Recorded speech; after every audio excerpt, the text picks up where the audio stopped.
Hello and welcome to the two-man power trip of wrestling. I am your host, JP John Paz. With me today is a very, very special guest. He is a writer, a director, a producer, a comedian, a screenwriter. He's done it all. He is, of course, Spenny from the infamous Kenny versus Spenny, Mr. Spencer Rice. Welcome to the two-man power trip. Sorry to cut you off. Yeah, a musician too. Don't forget that. And musician, yes. How could I forget that? Man, you've the only thing everything. you make money with these days. So there you have it. It is crazy just to think of like what I know you from, of course, Kenny versus Spenny, and right. you being a legend in that genre, but you've done a million other things. I mean, geez, what are you up to now? Right now, I've got two shows that I do on my YouTube channel, which came out as a result of COVID, not being able to really tour. I'm doing a show called a solo show called The Spennissance Man. I'm going to be in British Columbia with 6 dates, I think, at the end of this month, and then I hit the road with Kenny in your country. We're playing, New York City, Detroit, Philadelphia, and I can't remember the fourth one. New Jersey. New Jersey. I will be at that one. I got the VIP actually for that. Oh, so, yeah. Right. Good.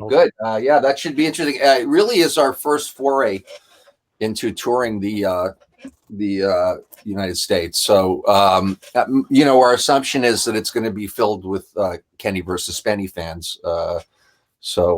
If we're prepared for for either or, if they know who we are or not. So it's funny. I talked to him via email a few weeks ago, and he goes, go talk to Spenny. He's the wrestling guy. I was like, well, get me in contact with Spenny. Because I want to get you on, but I didn't have a direct contact. So he was the one that linked me to you, but it was just so funny. His sarcastic ass said, oh, he's the wrestling guy. Yeah. I mean, Kenny's foray into wrestling. I've done quite a few live shows with Tommy Dreamer and Billy Gunn, and a local promoter, Chinlock Wrestling, does charity shows every year that are quite big. Jan, I know him pretty well. Yeah, Jan Murphy. And so Kenny's foray was Yarp Yarp, which I don't even know how to characterize, because there was no wrestling involved, but he certainly had an interesting gimmick. Let's just put it that way. I remember that episode. Who's the better pro wrestler? Well, actually, my favorite, and I can't tell you how long it took me to convince him to do that. And it was only when I explained to him, that it is now kayfabe days are over, so we can, talk about the practicing, the choreographing, you might want to say, and then he sort of was more interested, because he's not all that athletic. So so we had to figure out a way to be Kenny and not get into the ring and be physical. Now, you said that's your favorite episode? Well, it not really, but it was one of the top ones for me, because I got to work with Tyson Dukes, who I call Tyson Ducks, and I've had somewhat of a feud with. Are you familiar with him? Very familiar. I actually interviewed him, I'd say about 5 years ago. I should interview him again, because he does a great YouTube series where he literally breaks down all the holds. I mean, really, really good stuff. Yeah, he's fantastic. I mean, he is so committed and passionate about wrestling. So I got to work with him, and I got suplexed, and I got chest, what are they called? The slaps. Those were painful. So that was, and then most importantly, when I told Tyson that I wanted to bleed, and he was so into it, because he's an old school guy, and I bled very well, if you saw that episode. And and as crazy as it sounds, I'm very proud of that, and I'm happy that I did it, and that Tyson, cut me, and it was a really great thing. I only say it wasn't my favorite episode, because there are other episodes that we did that I think were more popular. That might have been my favorite one to do. With that too, the blading aspect of it, I mean, They don't even really do that anymore. There's not really that much blood in karate wrestling, but No. like the art of it. I mean, obviously the blade, hiding it, doing it where you don't hurt yourself, you do it before. I mean, there's so much more to the art of it, and it leads to the emotion and everything with the match. But that's awesome that on that episode, of course, and Sheiky Baby, Iron Sheik makes an appearance. Yeah, But you were that able was to do that with Tyson. yeah, and Abby Abdullah used to, have it in his tape, and he'd just sort of poke at you and get you going. I did. I was told that if he was going to cut me, that I should take some Tylenol or aspirin. I can't remember what it was, to thin my blood, which I actually forgot to do, but it didn't seem to matter. I bled. I mean, it looked like a '70s wrestling magazine cover. It was amazing. How'd you guys get the Iron Sheik involved? I mean, that's pretty cool that you guys were able to get him to do that. Yeah, you might be familiar with two twins, Canadian twins. They've done the Sweet Daddy Siki movie, and they did the Iron Sheik documentary. They had the connection to Sheik, and I'd known those guys for a long, long time. So I had our coordinator give him a call, and they made it happen. And I'm forgetting their name. I can't even believe I'm forgetting. Was it the Megan brothers? Or yeah, the Megans. Yeah, Gian, and oh God, I'm sorry. I'm just. I don't remember the first names, but I know it's the Megan brothers, because they still run like Iron Sheik social media stuff. Yeah, and they're good. They're good guys. I did a roast with Iron Sheik, a couple of shows, so they sort of toured with that. That was a lot of fun, and they paid me, and it was great. Yeah. In fact, my joke was about them that they were Dr. Mengele's wet dream, right? Two Jewish identical twins. But yeah, that was a fun episode, I have to say. I just and it probably might have been my favorite to do, but there are other ones that were pretty good too. So, but then Sheiky Baby tries to sodomize you. He's nuts. Yeah, he was. I'm not, very gossipy, but I will sort of dance around it to say that he wasn't sober at all during our time with him. He was, and when I went on the small little dates with the roast with him, he's very immobile. He's, like many of those guys, they're not in good shape, unfortunately. And but when you add the drugs and everything like that, it gets pretty messy. But he did his thing, Hulk Hogan, magnet, and all that stuff. He knows what he has to do, and he does it. Yep. So you and Kenny, like you said, doing a little bit of a U.S. tour. You guys are finally getting back out there. What kind of spurred this? Like, what was like the inciting incident that happened with you guys that you wanted to kind of do this? Do what? The live touring? Yeah, do the tours in the United States. We've been doing it for 6 years. We've just been staying in Canada and Europe. We just hadn't gone to the States. Partially because the tickets are selling well, so we're quite happy. But we didn't really know the US because we were really only on for that one season there. We knew like Germany, Australia, everywhere in Canada. And touring is a money-making proposition. And, the worst thing that could happen is, you don't sell tickets and you don't make money, or even worse, lose money. So we're quite happy with the ticket sales. And the United States is such a big country, right? So, where do you go? So we decided to sort of stick to the eastern part of the country. I have no idea if we'd probably do well in LA and Chicago. Anywhere else is anybody's guess as far as I know. But, it's a good live show. And we're basically, because, we were touring the same markets, we had to come up with a new show every so often. You can't go back to a same territory with the new territory. There's a wrestling term. So we're basically doing the best of all those 5 years. So the States is going to get a pretty good show in terms of tested material. And, it's a train wreck. We're a train wreck, and I think it's unique. I think it's very unique as someone, and Kenny also is a comedy nerd. It's a very unique comedic show. It's mostly stand up with the two of us, but then there's some clips and stuff like that. So I'm excited. I feel like it's definitely selling well because I went to go whatever Saturday it was to buy the tickets, turned my back for 2 seconds, or it was 5 minutes late or something, and I couldn't get the ticket I wanted. So I was like, okay, I guess it's selling better than and than expected. So I had to get another ticket. So I was like, man, crazy. Yeah, we were very happy about that.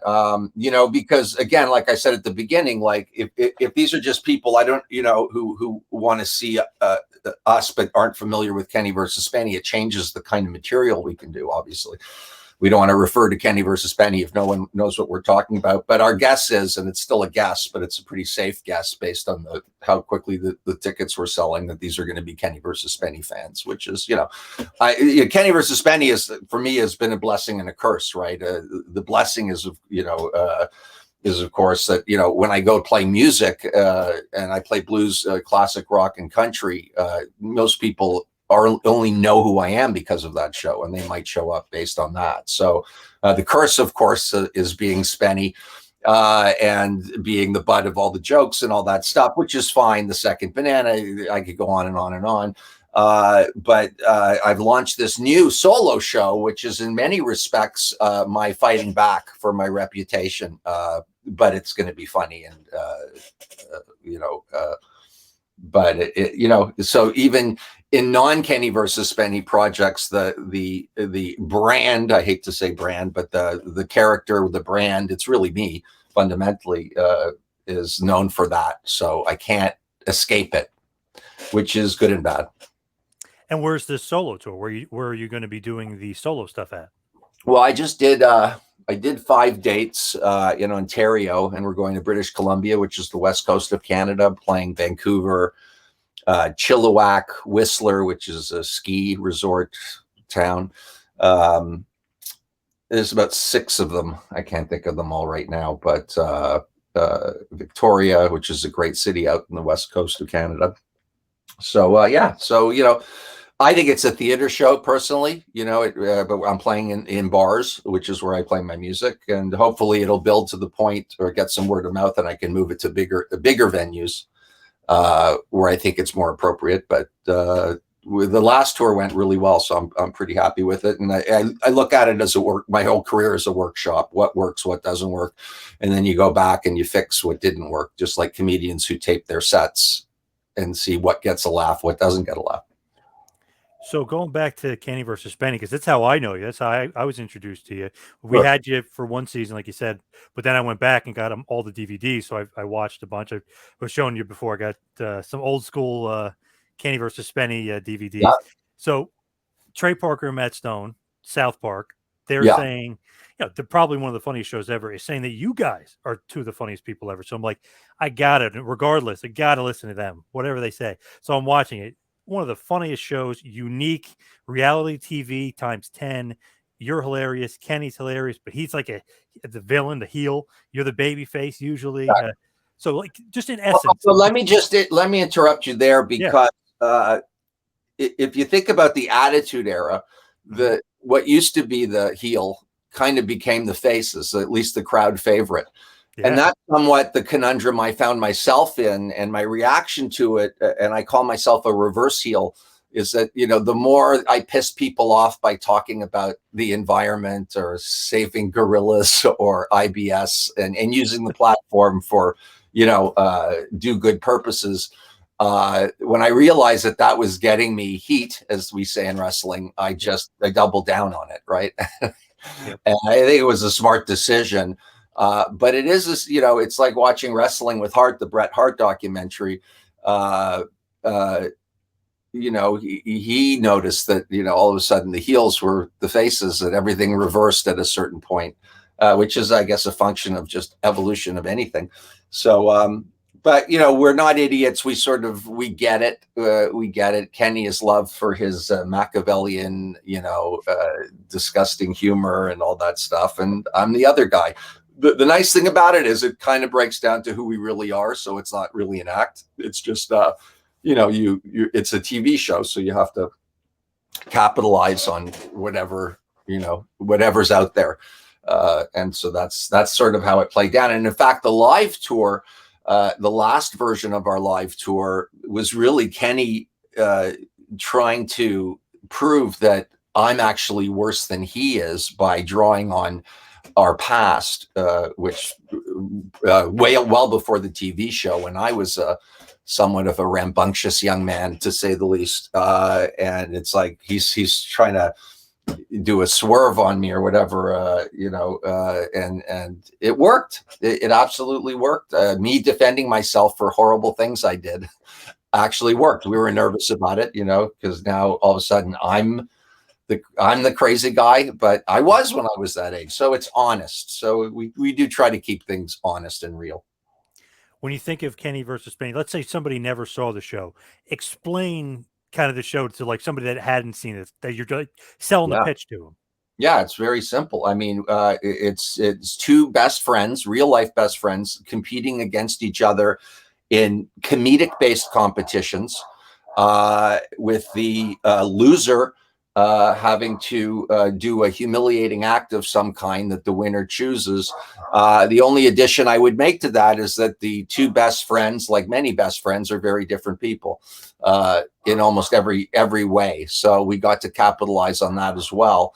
And that's it. That was the simplicity of that show, and it was it did us proud. The simple aspect of it. It was easy for people to get their heads around. My only gripe about it is I think there's some deeper philosophical things going on that most of our audience doesn't either care about or understand or pay attention to. I don't know which one it is, but I do think that one of the reasons the show is compelling is because of those sort of, the thoughts of, is Kenny taking it too far? Is Spenny an idiot? All these things. And so that's what that, we benefited from all that, I think. I always thought too, it's like, okay, he's definitely like the heel, like you said, like a Steve Austin, who's he's doing all this bad stuff, but he's getting cheered for it. You guys are saying who could lose the most weight? He takes the cheap way out. You're exercising, whatever. He gets the cleanse, and he's basically cheating. But you're almost kind of wasn't cheating. You're talking about gaining the most weight, but he did cheat at the end. I didn't know, of course. He had weights on in his hair, tied into his hair. Yep. Here's the thing. There's it's sort of a ongoing conversation within the fans and Kenny and I, which we talk about in the live show, which is, what is the actual record? Who won more? Who, in the over 92 or 3 episodes that we did. And there's just, it really depends on what kind of person you are. To me, I'm a centrist. So I think, sometimes he outsmarted me. Sometimes he beat me outright. However, when he completely cheated, like took the octopus off his head, or we could go through a number of things. And in most sports, I guess you would reward the victory to the guy who didn't cheat, if someone, a disqualification, so to speak. But some people don't care. Kenny's argument is it's care versus I don't care. And that's bullshit, because Kenny cares more than you'll ever know. He just likes to put out an image that he doesn't care. That's why he goes to such lengths to beat me, because he cares so much. So that's something that comes up in the live show, and I jump all over him because I know it's complete bullshit. But Kenny's like that. He's got a lot of charisma and a lot of charm, and he's got a crazy kind of mind. And I'm stuck with him, and the tension between us, we turn into comedy, and it's working. Right, it's been working for years now. So let's just say arm wrestling. We'll go back to the arm wrestling competition. He's going to beat Spencer Rice, but it's going to end up being some little kid named Spencer Rice. Is that cheating? I mean, no, I would say that would be a null and void. We just would forget that episode. The competition never happened. But again, if you go to Wikipedia, someone with way too much free time on their hands went through every competition and sort of fairly judged, but for the out and out obvious cheats, he gave me a victory. Some say I won the whole, series. I don't think I did. I think it was a lot closer. If you glance at, when I talk to fans, I get the feeling that they thought I never won. Really? That's the overriding feeling.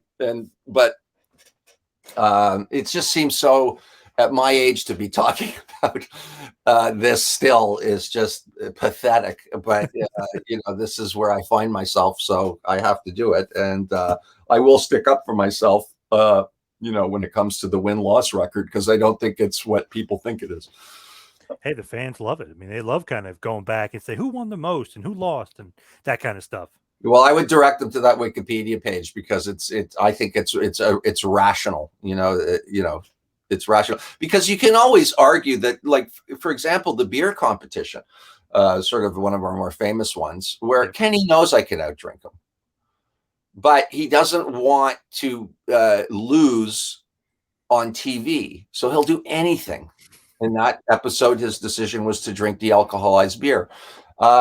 To me, that's chicken shit. That's bullshit. But it works on a comedy level. So it's very confused. The whole thing. That's why I call it a train wreck. Because it is. It's just a complete train wreck of egos and bad behavior and silliness. A lot of the times he is thinking of ways, not cheap, but let's say bend the rules or like somehow take a shortcut. You're not usually like that. No, and the reason for that is because I'm an only child. He grew up with an older brother. My understanding, based on my wife, for example, who had a brother that was older, that there was just a lot of pranking going on, a lot of teasing, a lot of smack talk. I had none of that. So I was the perfect mark for Kenny in that sense. Let's look at the who could stay naked the longest competition, where what he ended up doing was turning the clock back. So I thought it was a draw. Now that's on the cusp. That's not cheating to me. That's outsmarting me. Yep. Even though it's it's unorthodox, but who can stay longest naked is unorthodox as a competition. So. Yep. I think I'm very reasonable about all this stuff. I don't want to claim that I won something I didn't win. And, as stupid as it all is, I try to be fair, but I think it's fair to say if he doesn't have the balls to compete in certain competitions for whatever reason, I should be given the victory if the competition actually took place. I agree. Who actually thinks up the competitions? Or is that you and him together? Like, who thinks it up? We would pitch the competitions together. Kenny, his approach, I think, was that it had to sound funny. Where I was like, okay, we'll do some of those, but let's do badminton and let's do golf, and let's play. He never wanted to do anything that didn't sound funny, and that might have been a good idea. I don't know, but I probably would have won more if we did actual sports, at least, and I'm no great athlete, but compared to him, he could probably beat me in handball because he used to play handball with his old man. So where we made some smart decisions from a producer's perspective or a creative perspective was, I'd known Kenny, for decades before we were ever on TV. So I knew exactly what he was and who he was. So then it begs the question, well, you must have known he was going to, cheat, or, why would you even enter into something like this? And the reality was that when we would come up with the idea, then we would separate, and I would basically do the everyman version of what someone would do in a competition, and he would do whatever his Machiavellian thing is. But I was never knew in the creative process what he was going to do. I was separate. They would have production meetings where I would not be present, and so that therefore my camera crew and sound knew what he was going to do. They knew what was coming. I had no idea, and that was a smart decision creatively, I think, and it lent authenticity to the show because it prevented from imagine if he had blown that minute and a half fart on the stairs and no one photographed it or shot it, right? So there was always and then we'd have to redo it, which wouldn't be good. I mean, was the show 100% authentic? No, we had networks that got involved at different times, but for the most part, we really did as silly as it is, we did real competitions. We really competed against each other. And And fans are always trying to find little things here and there that didn't make sense. Sometimes they're right, sometimes they're wrong. We did, we had a responsibility to deliver a show. I mean, the great example is the Who Can Sit on a Cow, which I think was season 1 the longest. Who Can Sit on a Cow the longest? And when we thought about it, we just thought we're going to be on these cows for at least 12 hours, before my back gives out or one of us. And of course, what happened was, as soon as I get on the cow, Kenny throws this little toy at the cow's feet, and the cow takes off, and I fall off. So we won 22 minutes of television, but the actual competition lasted 30 seconds. So we had to pad the beginning of the show with stuff that, that we'd already shot, but wasn't that strong. So that was a competition where the ending might have been one of the best we ever did, but the bulk of the show was kind of snoozy. So, that's how we really tried to, we didn't want to, okay, Spenny, you fell off too quickly, get back on and we'll do, we didn't want to do that. It was too perfect what happened. So we had to figure out how to make the front part of the show, that episode, fun to watch. And, we did, but it was hard. Who thinks up the punishments? Which could also be the best part of the show. Kenny, historically, because he's got that kind of, I'll give you an example. There's a video of a humiliation that was never accepted by the network where I put a condom on my tongue and I licked a cat's ass, basically. And so people think like I'm a sicko. I didn't have the idea to do that. He did. In fact, my ideas were so lame that he would have to, and then I'd have to agree, that this was because he pitched it for himself. And I said, well, it's got to be bad, man, because you made me do some horrific things. So, I don't know. I just don't have that kind of brain. We have very different brains, the way our brains work. And that was a very good thing for the comedy. Yeah, the yin and the yang. I mean, the good, the evil, the two opposites. Yeah, but it wasn't an act. It's really that we're different, right? And like I've always, before we ever had any notion that we'd be on television, like going to an airport with Kenny, it was so funny to me because as soon as he walks in, he is on a mission to make sure he won't have to line up to get, now he's got the Nexus card and everything. But back then it was like a chess game. And that's the way he approaches driving and just things where I wouldn't say I'm a happy-go-lucky guy, but I don't think strategically in real life. If I have to line up, I line up, I don't spend time thinking. You can see him thinking, like I know him so well, like I can see when he's scheming, and it could be for how to get more toppings on his pizza, at a restaurant, but it's a constant with him. It's always has been with him. So it's a luck of the draw that our fathers were friends and we knew each other, and we ended up loving being creative together and then getting a TV show and all that stuff. It's a lot of luck involved with that synergy.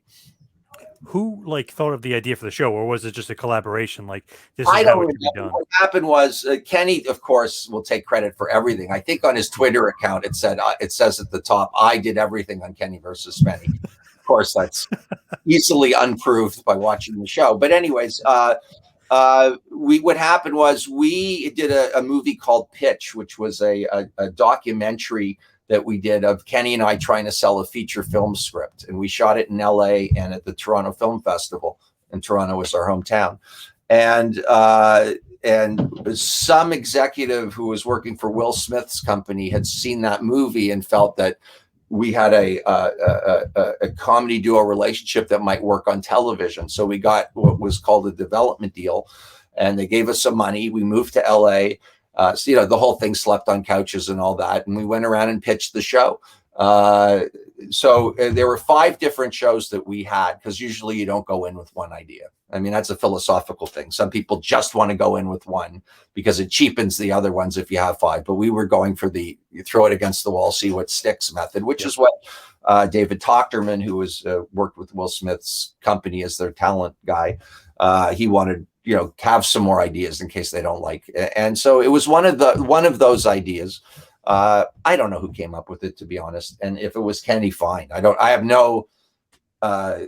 care. to be honest. He cares. He has to. Everything has to be. He created it. He did it. He's the funny guy. He's the genius. I don't have any of that in me, so I just don't remember.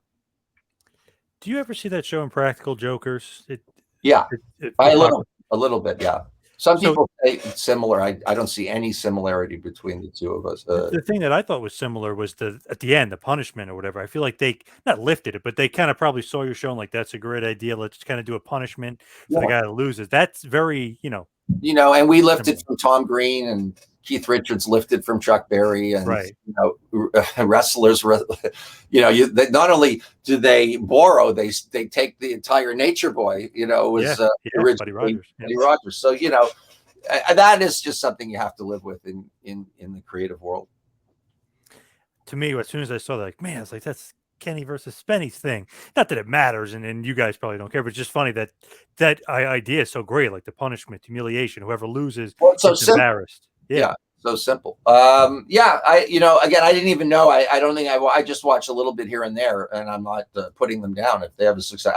I'm not. I have no jealousy in me, no ego in me. I like to see people succeed at what they do.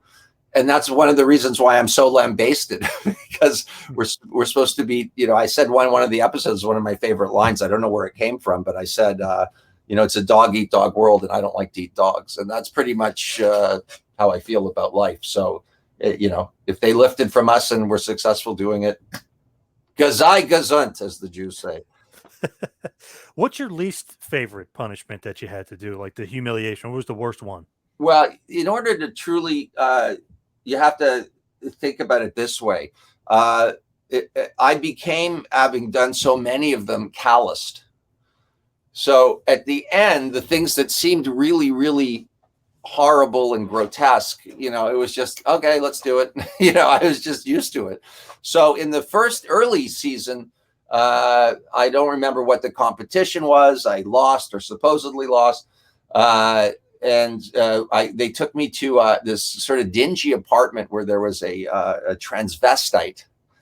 It was like a man in a wig with a dress on who attached me to a I don't know, almost like a crucifix, and not with nails, obviously, and then it was going to whip me. And it seemed so innocent, but what people don't understand is that was very early on in me being on TV and me doing the show. And at one point, when I was tied, I was securely tied, and Kenny threatened to pull my underwear off. So then I'm like, oh my God, there's 3 cameras all pointed at me. I'm completely vulnerable. Forget the whipping. I'm more worried that, if he pulls off his thing, someone's going to take a picture. It's going to end up on the internet. Of course, he didn't do it. He threatened me, but that was one of the worst humiliations for me, because I wasn't used to the whole process. That's got to be a little scary sometimes. You never know what Kenny's going to do, right? He's a recluse. Right. He could have done that. I mean, he's pulled down the pants of Bobby, who's a sort of a tertiary character on the show, I guess you'd say, just an old friend of ours. And when he comes to some of the live shows we do, and he's pulled down his pants several times. So yeah, he's capable of doing that. I think with me, I don't think he would admit it, that if he did something that awful, I would punch him hard. And I think he knows that about me, because if you look at the show, I'm much more violent than he is in general in life. I'm not proud of it, and I'm not saying I'm tough, but I can get violent, especially if I'm drinking, if I'm pushed far enough. Why did the show end at one point? Was it just one of those things where it ended? Did you guys have like a breakup, or what happened there? No. I think I'd like to say like Seinfeld, we just knew it was going to start getting lame, so we got out early. What happened was the network that we were on, the overall network was bought by another company. And at the time, the Trailer Park Boys was a very big show that was with us. We were the hour-long block of comedy on that network. When the new people took over, they were just done with comedy on that network, and it turned into Hot Chick Cops Network, and that was it. And that's the biz. That's the way it goes. So I have to look at it and say, my God, we did, 6.5, 7 seasons. How lucky am I, Yeah. So that's the way I look at life. Nothing lasts forever. And the fact that we got to go that long and we were on in the States, even if it was only for 1 year, and, you know, we get to tour out of it, it's been a real blessing. How did you kind of get mixed up with Trey Parker and Matt Stone though? Like, how did you like meet them, or is it one of those things where they recognize their Canadian brothers and like, oh, we got to help these guys out? Like, how did that happen? Here's the quick scenario of what happened. Toronto has a big film festival every year in September. It's probably going on right now, actually. It's the Con would be the biggest one in the world. Toronto is up there, if not the second biggest for sure. Anyhow, Kenny was at a party, a festival party, because that's what it is. It's like 1 million films are shown from all over the world, and then there's parties at night. So he was at a party, and he met a guy named Kyle McCullough. And Kyle was one of the staff writers on South Park. And he told Kenny that Matt and Trey were fans of the show, and that when they have writer's block in their writer's room, they put on our show. And I think Kenny and myself didn't really think it was true, or we didn't, you know, we just, whatever. You hear a lot of shit when you're in the business. And then fast forward, I don't know how long, and I'm flying from LA to Toronto. And Kyle McCullough, who I'd never met, Kenny had met him, comes up to me and goes, "Spenny, how are you?" "Yeah, hi, who are you?" He goes, "My name's Kyle. I met Kenny at a film festival. The guys are here." I go, "What guys?" He goes, "Matt and Trey.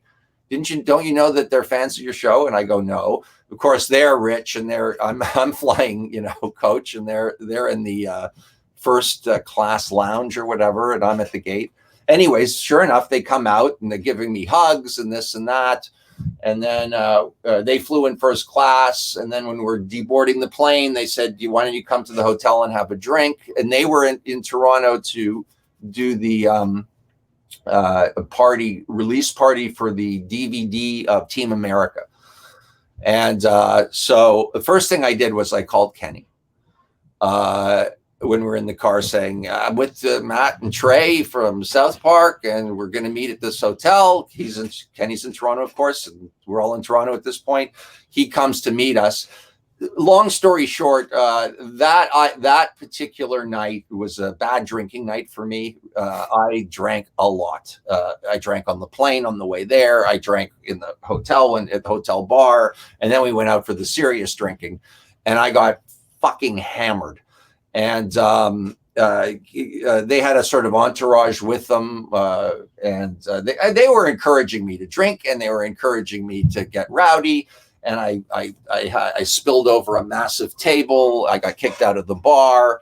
And Kenny will say that, you know, the South Park guys said, "Okay, you guys are crazy. We love you, but we don't ever want to go out with Spenny again. He's too nuts."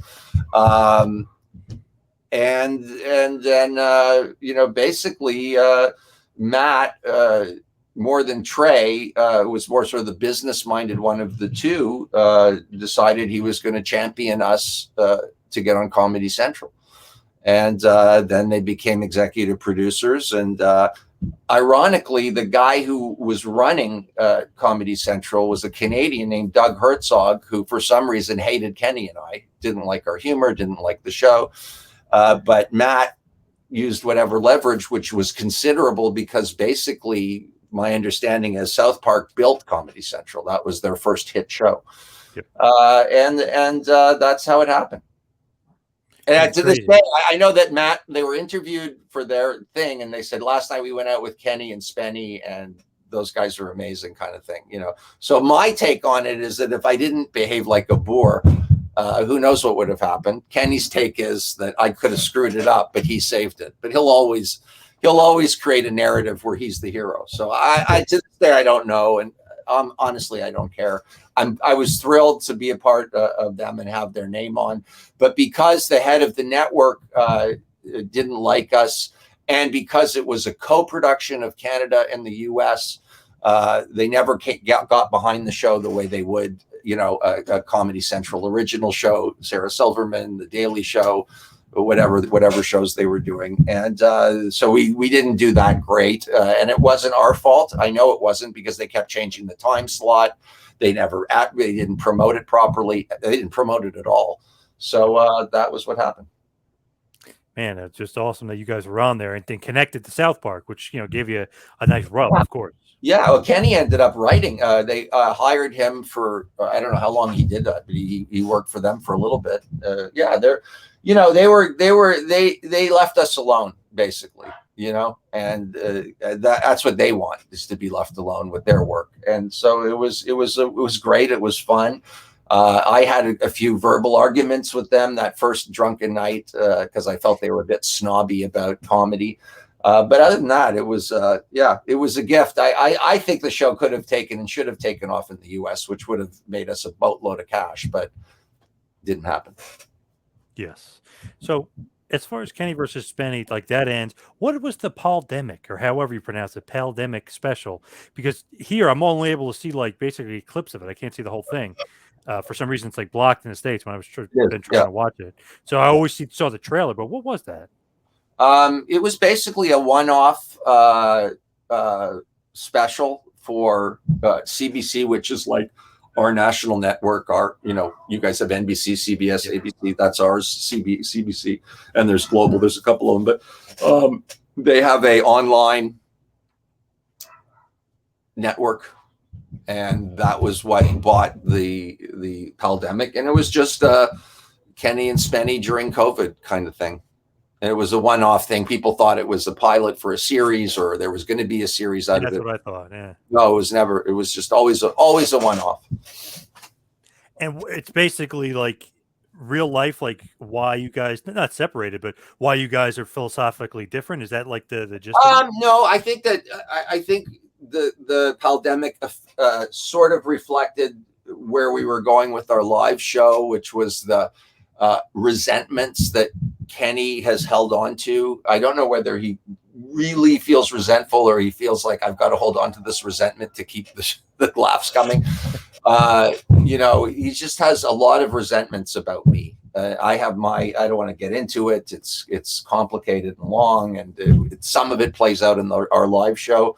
But he thinks that I've never listened to him, and I'd be in a better place in life if I followed his advice. Just guy things, and the way that project came up to me was very insulting, so I was pissed off from day one, because we'd always been partners, and all of a sudden I get a thing saying Kenny sold the show and you're going to be on it as an employee, not as a owner.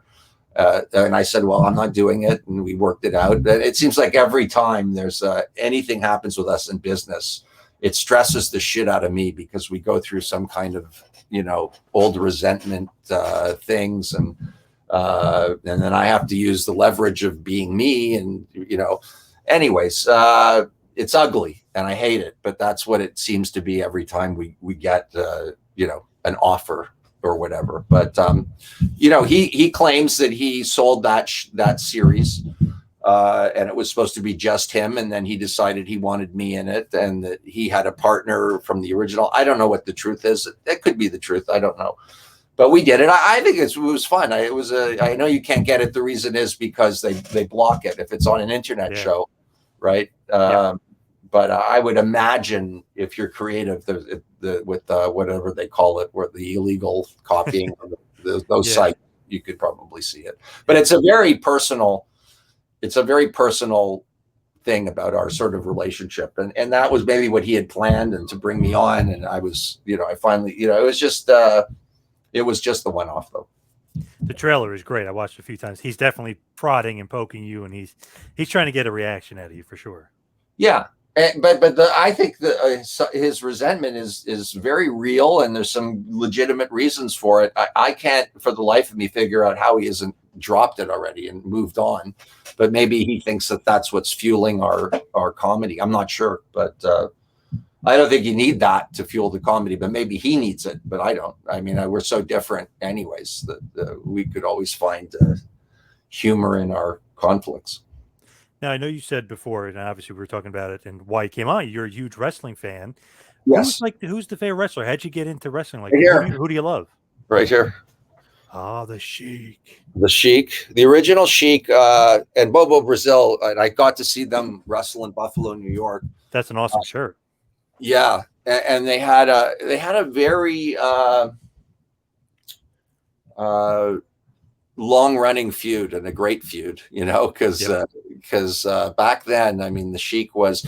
I used to go to Maple Leaf Gardens in Toronto, which is awesome, a huge hub of professional wrestling in Canada.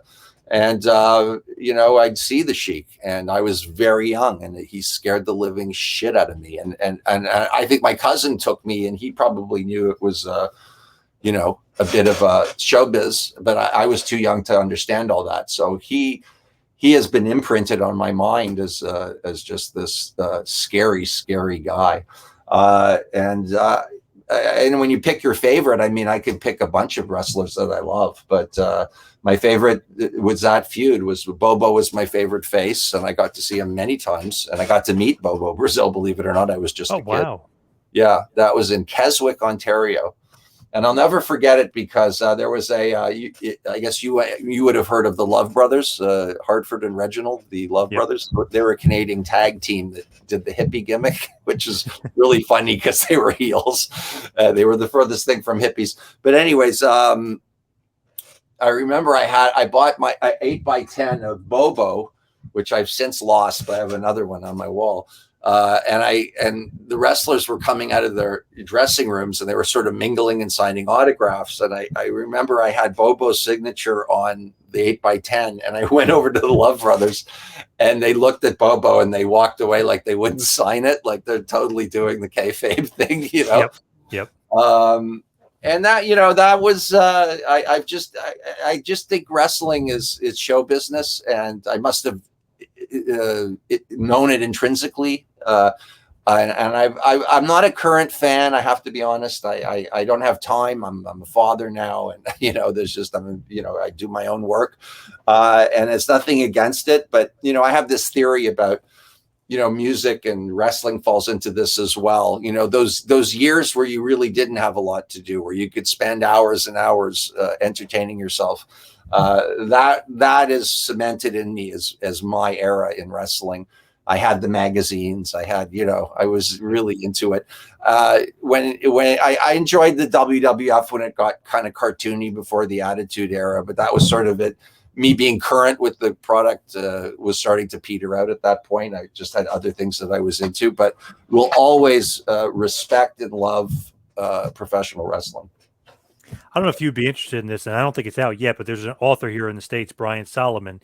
Mm-hmm. He's writing a book on the Sheik. Like, it's a complete biography of the Sheik. I was like, man, that's got to be cool. Like, to get some of that stuff. And he's saying that he's got all this historical stuff, like stuff, because he never broke kayfabe.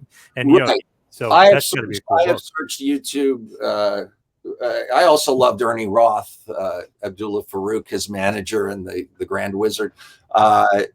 And there's just nothing. And then I reached out to Sabu, who I followed on Twitter, and we had gone back and forth. And I finally asked him, what, can you tell me anything about your uncle that's not known? And he never got back to me again. So he's keeping the kayfabe. Yeah. I'll definitely look at that book. I'm friendly with I'm going to forget his name now. He wrote Heels. He's a big wrestling writer, Slam Wrestling. What the hell's his name? Greg Oliver.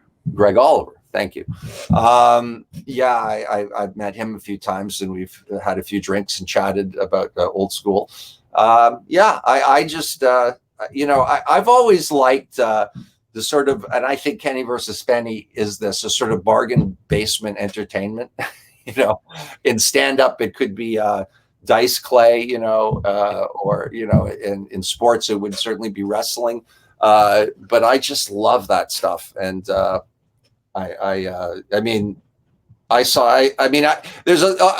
a confluence of comedy in wrestling that I love that seems to be gone now. I mean, Bobby Heenan was hilarious. I mean, the guy was hilarious. Even CM Punk was the last wrestler I went to. What do they call those shows that aren't televised? A dark house shows. A house show, and it was the first time I'd seen him live, and the way he interacted with the audience was really funny and great. I think for me, it's almost too athletic now for me, which for someone else that might be why they love it. I don't know. I miss the managers a lot. I got to be a sort of a cross between Eddie Creechman and Abdullah Farouk guy, Ernie Roth. I created this wrestling character when I worked with Dreamer and Gunn, and that was a lot of fun, just doing the gravelly voice. And I used to have a humor column in a newspaper in my town I live in now, Kingston, and I did a whole thing on imagining what a wrestling manager school would be. And I had a brochure that I printed up. It was really funny and had pictures of, Slick and Heenan and all those characters. I do miss that when I do look at the new stuff. The last manager I remember was, what's his name with the big bushy mustache? Dutch Mantel. He was right east of Uncle Zeb or whatever. He was Zeb Coulter. Yeah. Zeb Coulter. That's it. But the thing is, everything evolves, and that's just something I've learned about show business. You have a pocket that maybe is something you liked at a time when you could really get into it, but it'll evolve to something else, and new people will like it for other reasons. It's just, I don't think it's ever going to come back the way I want it to, but maybe I'm wrong, but it's just, that was the era that I grew up in, and I fucking love it. And it's all on YouTube. Like I lie in bed when I can't sleep. I get on YouTube and I'm looking up the Mighty Igor. I mean, you could go, it's a million of them, where I just look at their matches, and they're so much fun. Ernie Ladd and, the Flying Kangaroos and all these guys that I'd see either at the Gardens or at the what used to be called the Memorial Auditorium in Buffalo, New York, which was bloodier. And, that's where I'd see Abdul the Butcher. I never saw the Butcher in Canada, which is weird because he's Canadian, right? Yep. Yeah. And I love that about wrestling too. Like Larry Shreve, is that his name? Yes. He's just a soft-spoken Canadian guy. When you hear him, it's so funny to me. I just love that. It's like Andy Kaufman. The Andy Kaufman, Kenny and I both, the wrestling he did with Lawler and that whole thing is so great. And it wasn't filmed properly. It's very rough. A lot of it's just the television footage from Memphis. But oh my God, that convergence of his sort of improvisational, what do they call that kind of comedy? Performance art with professional wrestling. It's just it's just sublime. I love when he pulls up the soap. He goes, soap. This is soap. Yeah. Soap. My favorite bit, this is something I just discovered. So if you recall, there's a point where I guess he's leaving Memphis and he makes this huge speech. I'm never coming back to Memphis again. And he's belaboring it. And then he steps out onto the apron and then he goes, I shall return. Right. And then I'm watching, this was like a couple of weeks ago.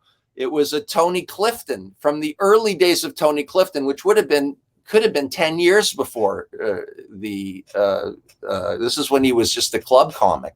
And Clifton wasn't in the full makeup. He was just had a mustache on and a bad tux.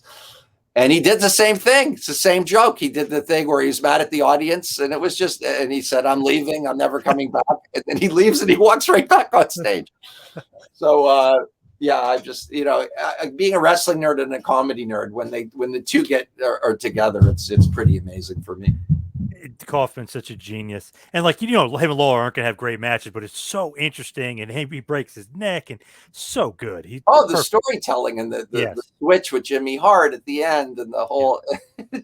I mean, it's brilliant. It's absolutely brilliant. Even My Breakfast with Blassie, which is really atrocious in a way, but I can't get enough of it. I love that movie. It's so bad. It's wonderful. Yep.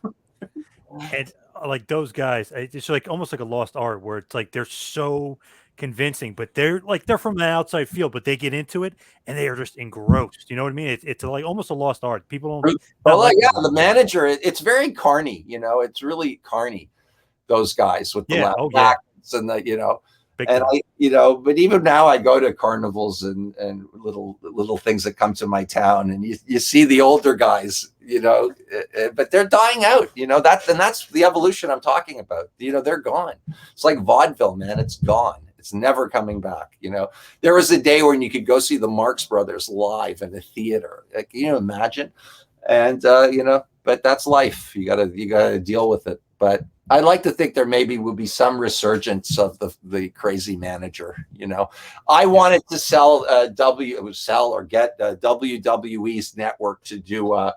I'd written a comedy piece. It would have been a one-time comedy piece about like an Ernie Roth type manager, but he was real. He wasn't an actor, and his life story of how he became this raging lunatic. Yeah. I wanted to walk around, Toronto with the get up on and interact with people, imagining what, the weasel would be like at a grocery store, Yeah. It would have been so much fun and entertaining, but they have some pretty serious gates up at WWE, and it's probably not something that's profitable for them. And it's really just a function of my comedic head and my love of that school of wrestling. But I'd love to see it. I'd love to, if I can't make it, I'd love someone to make something like that. And I also had an idea for an independent film. This was before Mickey Rourke did The Wrestler, which was a tremendous film with an amazing director. But I have a total movie in my head. I haven't written it out, but it's been in my head so long. That's based on the sort of the Sheik and Ernie Roth in those days on the road. And there's an assassination attempt. It's an interesting, dark kind of movie, but it would be funny too, just because of the nature of the characters in it. But I got a million of those kind of ideas that'll never see the light of day for whatever reason.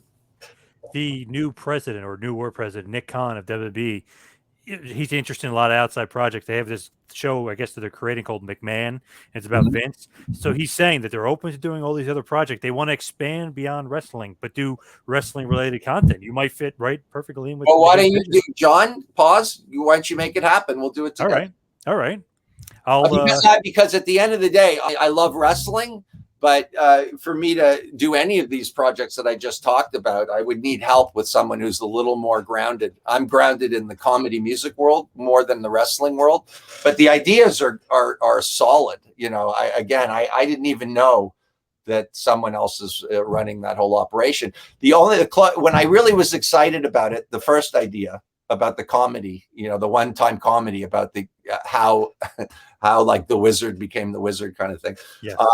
I spoke to Sean Waltman, and it's just impossible to get traction with these people. You probably know. Oh my God, yeah. I don't know how you got all those names on your show. I know.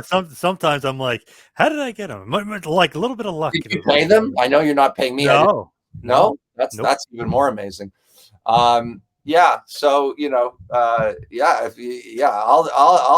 we can do it together. I mean, I'm trying to, and I just love the concept. It's one of those things where I could write up a 2-pager about it.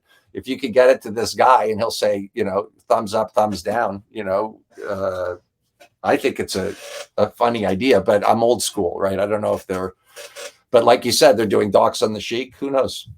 Yeah, I mean, they're doing a bunch of stuff there that you never know, like, what's their philosophy, because they're making so much money now. They probably want to see if they can branch off and do other stuff. Yeah, well, content is content, and you can only, I know Vince owns all the content now of the wrestling stuff, but yeah, you want to do other things, and they've been doing it. The cartoon, the old school guys living in the house together. I mean, all that stuff. Yeah. So as we hit the wind down, we head towards the finish here. Yes. When you look back at Kenny versus Spenny, and I know you're still doing tours and stuff, like, is it one of those things where it's awesome, like looking back, like what a legacy you left behind, like that's just an unbelievable kind of show? Or do you look back like, man, I kind of regret some of that stuff, or oh, Kenny's an asshole, I resent, it's funny because I was thinking about that today, of all things, before we did this. It would be easy for me to, and maybe easy for Kenny to say, oh fuck, like what if I had not done Kenny versus Spenny, and had a band or did something on my own, because I've done things on my own, and so is he. But the reality is, it's so hard to break through, you know, and I don't think it gets easier. Maybe I'm wrong, but you know, you think with all the channels and all the cable, it's easier. But from my perspective, it's harder. And a lot of that, I think, has to do with the kind of work I like, which is not the most politically correct and all that stuff. So I have to look back with gratitude, you know, that, you know, there's a chance if I just played music, it would have been over 10 years ago, you know. But because I'm Spenny from Kenny versus Spenny, I'll still get people to see my show. Where I've compromised is, you know, my manager promoter said, you know, you got to do a little more comedy in your music show, because, you know, you're a good musician, blah, blah, blah. There's a million good musicians, and that's not what people want from you. Right. So that's where I came up with Renaissance Man, which is it's loaded with comedic stuff and clips from my career, from all the different projects in my career. And then at the end, I'll play real music for as long as people want to sit and listen to it. So, you know, you have to, it's a business, right? You know, and, you know, you got to, if you're lucky enough to have broken through and have any kind of, you know, relevancy or an audience or whatever you want to call it, you got to service that if you're serious about making money doing it. I mean, it's just that simple, you know. And furthermore, you know, you don't do this in a vacuum. I don't play music to play alone in my basement, and I didn't, you know, I didn't make little videos or movies. You want people to see it, right? That's that's what it's all. It's not just the money there, but yeah, you talked about the legacy, but that's true of any creative thing that you do, that you lay down. You know, like you're laying down your series, and when it's all said and done, you'll probably have hundreds of episodes of this podcast, and it lives on its own terms. And that's kind of what art is, right? Yep. You know what I mean? Like, whether it's a painter painting on a canvas that people are going to look at for generations and centuries, that's why they do it, I would think. I mean, you can love to do it, but if you're going to make that step to show it, that means you want people to see it, right? Absolutely. And of course, the U.S. tour, you've got your own tour, but the U.S. tour, get the tickets on Eventbrite. Just put Kenny versus Spenny in there. Whoa, actually, oh, yes, Eventbrite. Sorry, yes. Yes. Sorry. You said it was New York, Philly, New Jersey, and Detroit. Oh, Detroit. Nice. Another good one. Okay. Yeah. So if anybody wants those tickets, we're very excited. You're going to see a really train wreck of a tight show that's been, you know, we literally are picking our favorite bits from 5-6 years of touring in Canada and Europe. So it's great. Looking forward to it. The solo shows are in British Columbia. If you go to my social media, it'll have the dates. It's basically the September 27th to October 4th. And love going out to that neck of the woods. It's just gorgeous. Have you ever been to Vancouver? Or... No, never. Where are you located, John? Asbury Park, New Jersey, the home of Bam Bam Bigelow. Springsteen and Bam Bam Bigelow. Cool. All right. Well, so you're going to see us where? Jersey? Yep. Garwood, New Jersey, October 16th. I got my tickets via Eventbrite. All right. Shoot me an email before so that you can come back and meet that stinky hots. Yes, definitely. What is the social media, by the way? All your plugs. Yeah, it's Twitter at Spenny, Facebook Spencer Spenny Rice, the fan page, and then Instagram is Spencer Spenny Rice. Awesome stuff. Thank you so much for all the time. Really appreciate it. Looking forward to the tour. John, thanks very much, and we'll see you down the road. Thank you. We'll see you soon. All right, bye. Bye.